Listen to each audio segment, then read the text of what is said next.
नागरिकांना मूलभूत सुविधा उपलब्ध करण्यासाठी शासन विविध उपाययोजना माध्यमातून संबंधित ग्रामपंचायत अंतर्गत गावातील नागरिकांना भेडसावत असलेले तसेच त्रासदायक ठरत असलेली मूलभूत समस्या सोडवण्यासाठी मोठ्या प्रमाणात शासकीय निधी उपलब्ध होतात। तरी पावसाळ्याच्या सुरुवातीला तालुक्यातील नेहमी चर्चेत असणारे लोहारा ग्रामपंचायत येथील काही भागात गावामध्ये रस्त्यावर चिखलाचे साम्राज्य निर्माण झाले।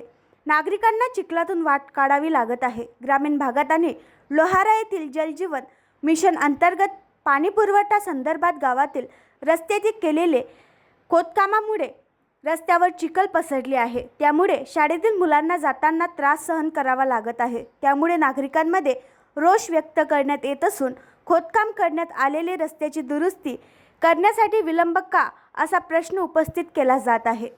आणखी नवीन व्हिडिओ पाहण्यासाठी आमच्या देशमुख एक्सप्रेस न्यूज चॅनलला सबस्क्राइब करा, लाईक करा आणि शेअर करा।